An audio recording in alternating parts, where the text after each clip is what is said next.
Hi everyone. First of all, thank you very much for attending this session. I'm super excited to be in India. This is my first time to come to India. Before come here, I always tell my friends in game industry in China that I tell them, if you are going to know what happens in the most fastest growing market, you need to be here to see it by yourself.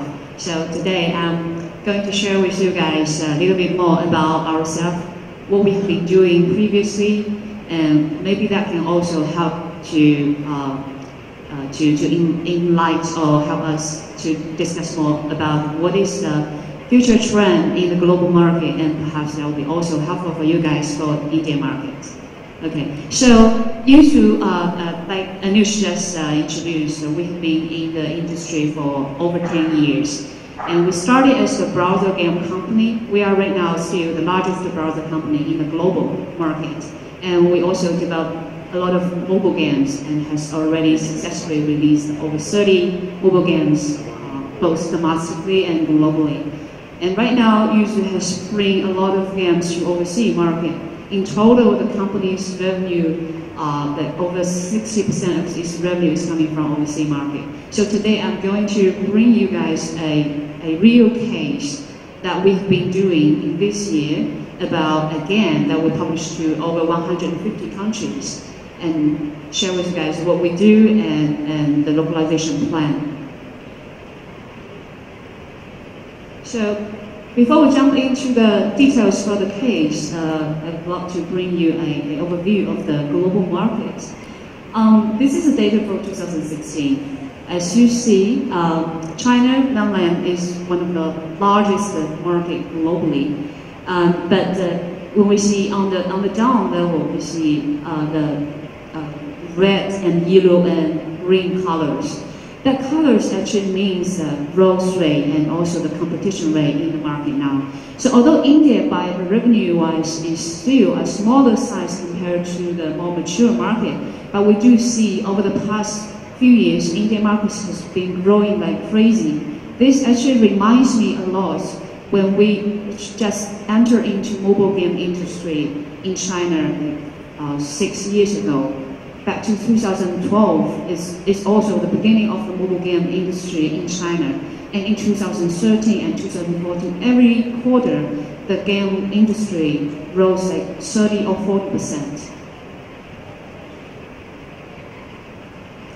And this is a picture to show you guys about the genre difference. Why we do this analysis when we're doing the global publishing. We find in different markets, the people, the user behavior, and the genre and gameplay they like is quite different. So when you see in this chart, we will see that in China market, the whole market is quite dominated by RPG game. While in other markets like North America and Europe, strategy game seems to be one of the biggest genre in the market.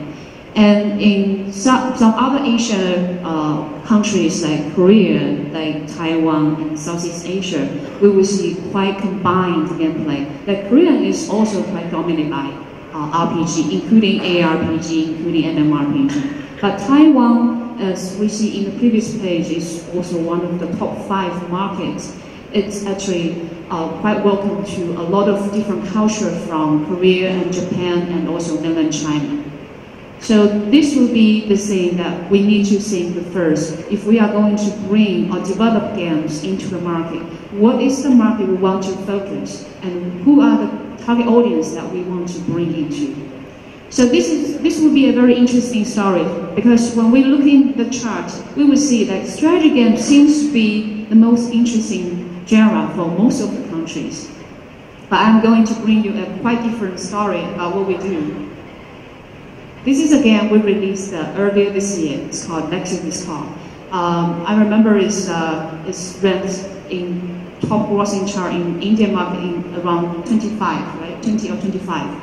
So this is a game, it's an ARPG game. But before we bring this game to overseas markets, we also think in overseas market, there is no market for ARPG game. Only Chinese or Korean guys like ARPG game. But the truth is that this game has reached phenomenal results and performance over the past years. So this is when we launched this game, the promotion App Store and Google Play gave us. Google Play actually gave us a global featuring for this game, and App Store also gave by their Facebook account, their editor gave a promotion by themselves for this game. That means they find this game is quite creative, very seldom in Western market, and this game is by far the #1 ARPG game globally. So to share with you some performance we achieved. This Legacy Discord actually achieved the top 10 in over 60 countries globally.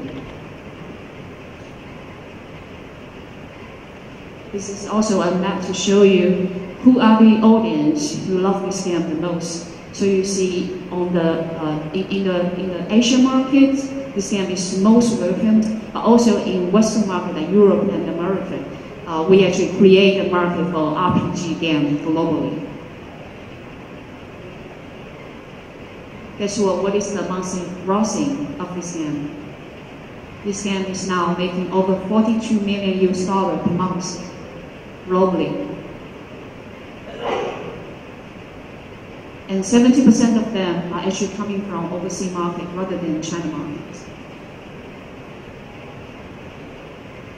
So when we localize this game to over 100 countries, we have some key findings.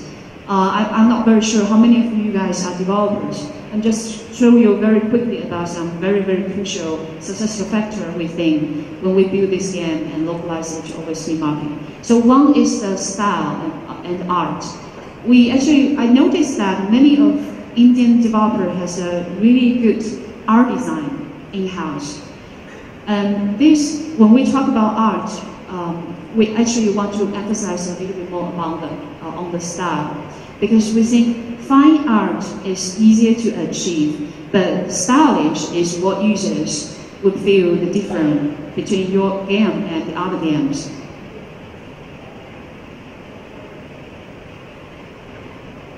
So compare our games art a little bit with some other RPG games from Asia. So you see on the left-hand side is another art from a Chinese developer's RPG game, and the right-hand side are another actually Korean style RPG game. So when we see our art difference in these all RPG games, we see actually we need to be more outstanding in outfit, because the users in China market especially, or RPG players, what they love is some super effects, which is more, how to say, it's more exotic, but maybe not so common in other genre of game. But in our game, we design a lot of like metal effects or something, and a glowing effect or wing system to make the users feel, wow, this is very unusual. I never see this in other games. So this is our art. You will see, this is the warrior in Legacy Discord. You will see the wing system and also the blade is actually quite exaggerate.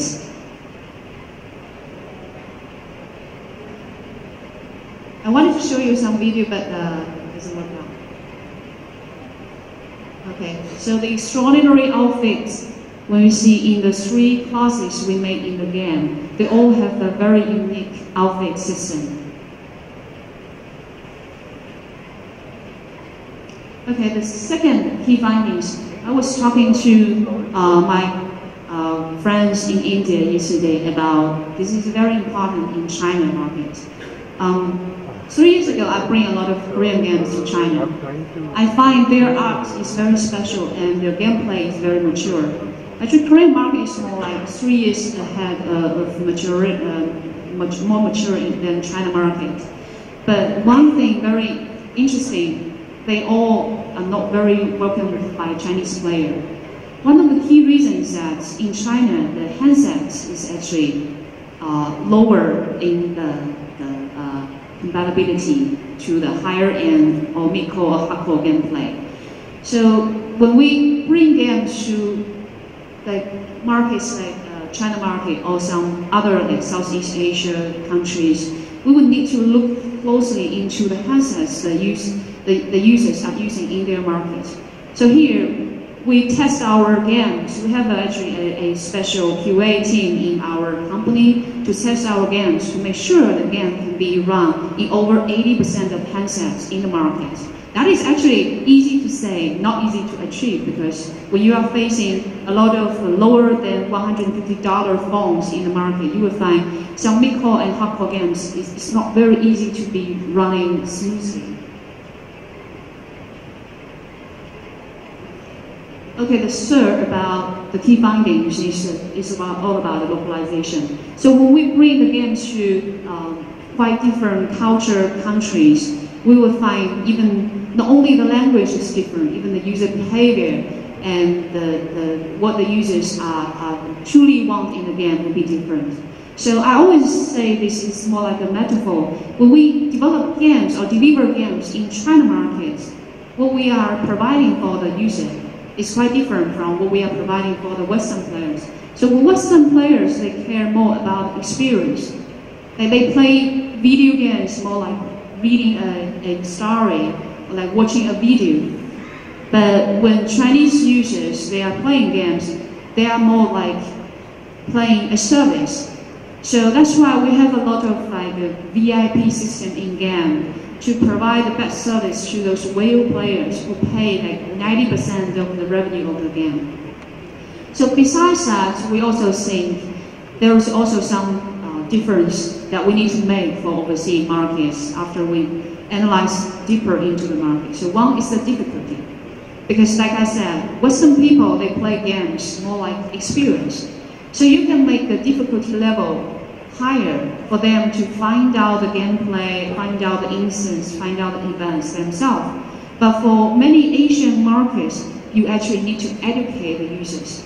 They are less patient than the Western player. You need to tell them step by step what you need to do, but not too much in the beginning, because if you tell them step by step, too many steps in the beginning, they will also get lost. And the second is output and resource production. So this is also the same philosophy as with improving the difficulty of the game. So we actually need to lower the output and resource production in the game to make the users feel I need to play more to get more output or resource in the game. So there is a very fine adaptation between the balance of the input and also output and also commercial system in the game. And the third is the battle force growth rate. So basically, one thing very unique about RPG game is that people play in the game to grow their character.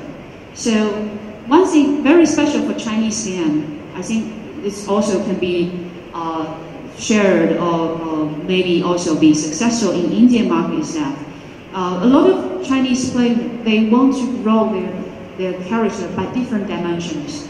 So when we see a lot of Western game or Japanese game, they're not so much successful in China market because they only allow users to grow very simple way, like through gacha system, eating some other card to grow their own character. But for Chinese game, we always make like at least 3 dimensions for the character to grow. You can grow by battle, you can grow by buying some outfit, you can grow by catching some pet, or you can even grow by just randomly get some diamonds and put the diamonds into the sword you are carrying. So these are all the dimensions that we would call roles or level design in Chinese RPG game. We find this is very much different from what we see like RPG game from Japanese or from Korean games. And this is not only true for Chinese player now. When we bring legacy discard to overseas market, we find these are all more welcomed by overseas players too. So that's why when we see legacy discard can make the performance now in the global market. And of course, the fourth is live operation. China will be the market, I think, the live operation play the most, by far, play the most important impact into the game. So some of the KPIs we will look very closely into the game is one is the LTV, another one is from the user acquisition wise, how much traffic the game itself by design can bring into itself. So when we see the LTV, we will see by the operation less than 90 days, perhaps the LTV will be mostly decided by the game itself. But over 90 days or even longer term, we will see the LTV will be mostly impacted by the live operation system. So live operation is very important in operation game, especially in China. And besides what I just mentioned, the 4 dimensions, we also need to take care or pay a lot of attention to the package size. I'm not very sure about Indian market, but in China, 5 years ago, this is very, very important. Back to 5 years ago is when we see the market, because most of the handsets people are using on average lower than $150, very similar to Indian market now. So when we see a lot of games from overseas market, like from Korean, their package size is usually over 300 megabytes. That doesn't work in China because Chinese people have a relatively low connection to Wi-Fi when they go out, and 3G is very expensive for them back to that time. So when we see the market, like by the App Store, we have a ranking in the top 15 download. All of them, on average, the package size is lower than 50 megabytes. So when we bring legacy Discord to overseas market, we actually maintain our advantage in package size. It's not like what we see, like only 50 megabyte anymore, but when compared to the other competitors games in the market, the package size of legacy Discord does have a lot of help for the users to download and get to this game easier. And also there's another trick is about the download after a player reaches some level. So for some of the content, we would reserve it after users reach to like level 5. After that, they need to download, or we can track when users get to the Wi-Fi content or not. If they are in the Wi-Fi environment, we can inform them whether you want to download more results. Otherwise, the user will be harmful to find out. They download again for like several minutes and very happily go out with their handsets, and they cannot open again. Okay, so balancing is actually what we learn from Western market, because like I mentioned, in China, only 5% of people are paying actually the 90% of the revenue. So people in China, they get used to the VIP users can buy a lot of weapons or outfit and win them more easily. But for Western people, actually we see most of the users are paying users. They are smaller volume. So the balance of the game needs to be very much fine-tuned. So when we bring this game to Western market, we make sure most of the game players can enjoy the game, and we actually lower the rate of the DPS of the paying user or VIP users a little bit to make the game more balanced.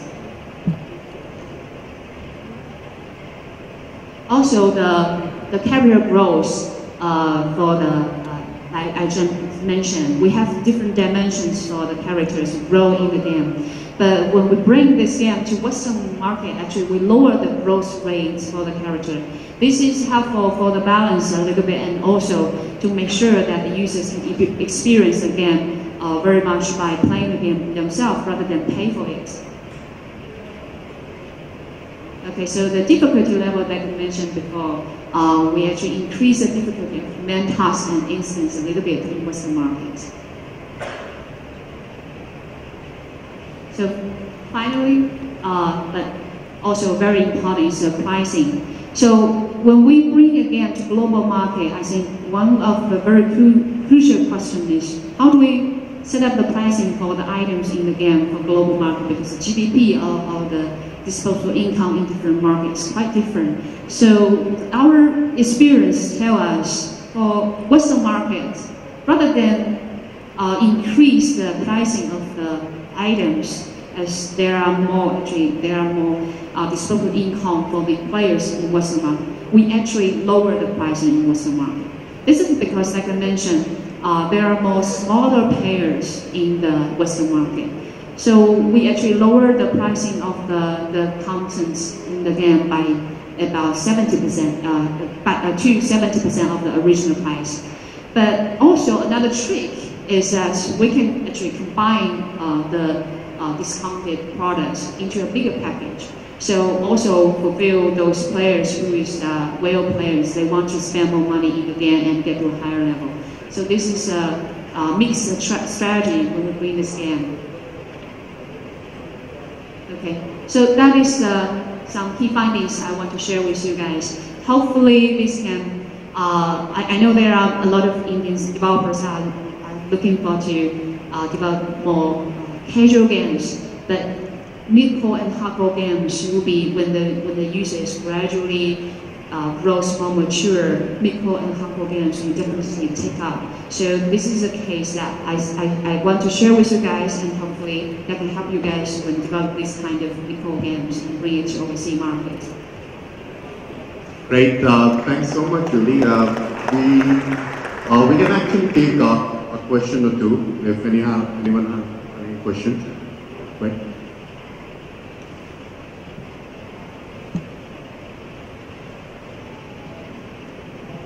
Hi there. Hi. Earlier you mentioned the Indian market is going to grow very rapidly. Why is that? What's the reason for that? Why do you think it is going to grow rapidly? Yeah. Did you understand my question or no? So you mean the Indian market, right? Actually, it's going to grow rapidly. Yes. Why is that? I think we already see the growth momentum. I remember earlier this year, India has become the largest download market for Google Play globally. So there is no doubt that the market with over 1.6 billion population can grow very fast. And that growth will mainly come from two things. One is penetration rate of smartphone. We see the penetration of smartphone grows very fast over the past years in the Indian market. And second will also be the, actually I think this is very unique about Indian market is that Indian market basically skipped the console game and PC game industry before. So when users have a smartphone, this is actually their first time to experience games on mobile. And we think that this is actually a big opportunity for the game companies to provide really good content for the users. Hope that answers your question. Yeah, kind of. Just another quick one, sorry. When you make your games, I'm assuming you're making the game for Chinese market and you release the same game to the Western market. When you do that, do you change your art style, or apart from balancing, do you kind of do any changes in the art, or you use the same characters and the environment and everything for both the markets? So when we bring our games, to be honest, when we start the development of the game, we always think globally. So of course, some of the games we develop for China market first and bring it to global market, and then we need to localize the game in like every dimension, including the art. But most of the project we start now will be facing the global market at the beginning of the project is began. But for example, for Legacy or Discord, when we bring the game to Middle East, we just change a lot in the art style. So we even change all the maiden characters design in the game to wear masks to fit that into the local culture of Middle East. And also like the scroll bar will start from the right hand side rather than the left hand side. So there is two ways to do that. One is when you design the project, you need to think about what market you want to target. And if you can embed the user's behavior into the game at the beginning, that would be better. But of course, if you see the game is successful in one region first and want to bring it to most markets, you can always do more deeper culturalization later.